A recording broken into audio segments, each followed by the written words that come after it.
Mr. Cyprian Nyamwamu is calling for referendum July this year so that the people of Kenya decide whether they are going to continue to be governed or they are going to get transitional government. And let's watch this drama. We can't allow you to continue when you do not have a single answer to these 5 balls that are in the air. The massive unemployment, the political crisis, the economic crisis, the social crisis. The president has even lost the church, which was his pillar, his main pillar of political leadership. So now he has lost that. So he doesn't have anything. Even the ethnic arrangement that he had, he has lost the mountain. So the president is simply, running on empty. And he is not accepting that. So we've gotten to a place where complaining is no longer the way to do it.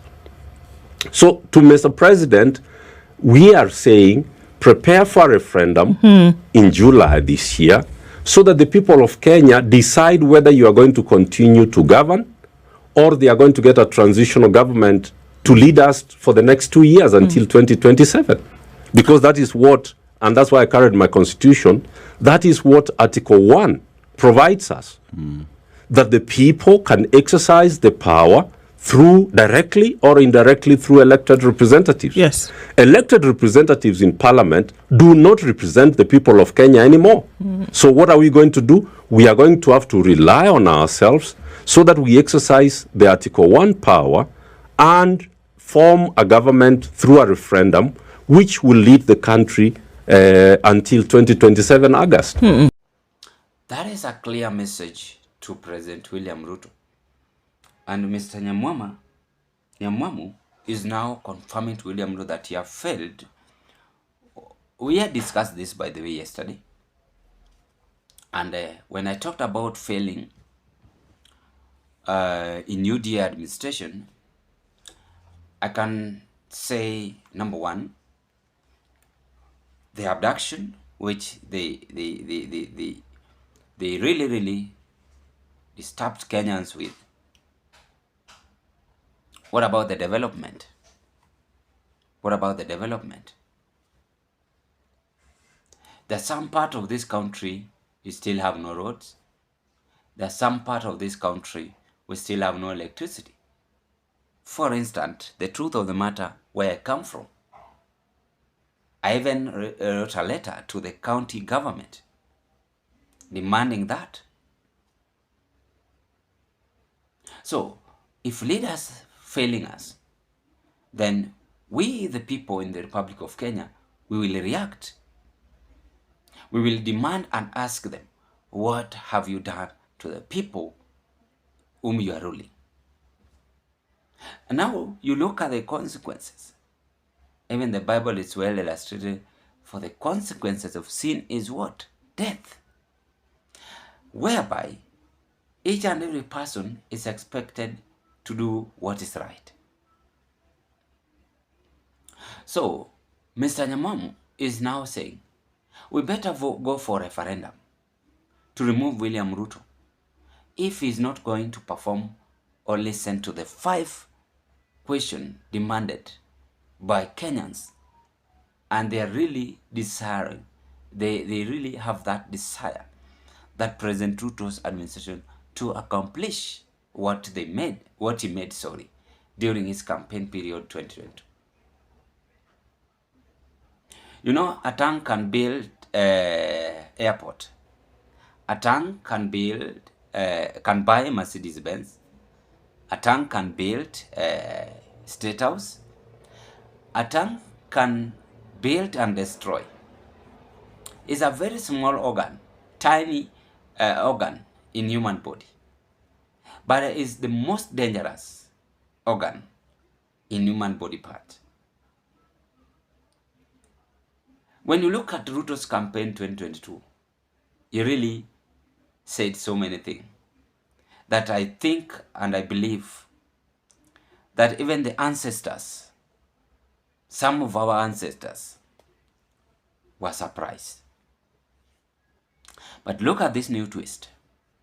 After all those failures, they're now planning that 7th July, we are going for referendum as a country to remove the current president, which means this country is not still at peace at all.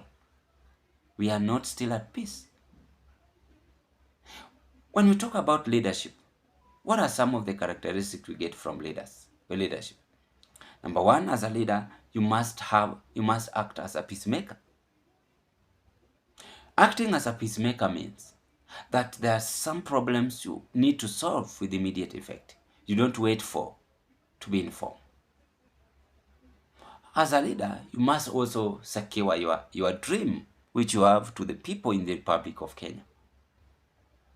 And as a leader, you must also have a compassionate heart to the people in the Republic of Kenya.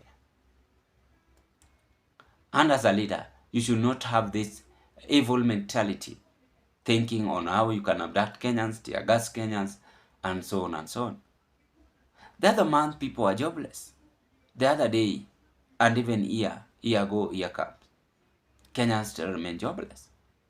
Are we not capable of stabilizing ourselves as a country, fixing things, and making our economy to be strong? Are we not capable? I mean, even reducing some of the basic products, sugar, salt, oil, you know them, ladies and gentlemen. Now, you can now testify the consequences RUTO is now passing through. There is what we call referendum. Kenyans planning to remove him on July. And that is why the other month he was against it. When we discuss about referendum, he was against it. So things are boiling nicely, and you must be keen how you handle the situation, you as a president, to the people. And any person can be a leader. Any person can be a leader. It depends on what you have for the people. It depends on how you are going to lead these people. I was just having a conversation with one of my friends, and I asked him through a video call, why is it that someone given power is becoming heartless, or she is forgetting where he comes from? Then he told me, I don't want to mention the name here. He is my fan and been in this platform for many years. He told me that there is something which always twists the leader's mind. And I asked him, which thing? What is it? He said, huwa wanapagazwa na upepo. They are always being drunk with power. And that is what normally happens. Then I said, it is true. So if you don't have that wisdom and knowledge in leadership, then you might encounter yourself in such kind of a situation. There are so many people who rule the world, we know them. You can as well mention them. We have so many of them who rule this country. And after all, why do you steal billions of money? Why do you steal hundreds of money, 100 millions of money? Yet all is vanity. You were born naked while you were in this world, while you came into this world. So then you will still go naked. What God's need is soul, period. And if that soul is not well presented before God, is also another trouble. So today I might become the head of state, then stealing, that won't help. So there's a clear message. You must prepare for referendum. But again, we are not happy. I am not happy as a political analyst for the referendum. It is sad and so shocking that instead of us coming and finding on how we can make our country to be a great nation, we are each and every now and then fighting and even planning to reject many people in the leadership, in the leadership administration. And not because it is something which is planned, no, it is because leaders themselves making Kenyans to overreact. Kindly drop your opinion at the comment section below, and I wish you all the best. Bye bye.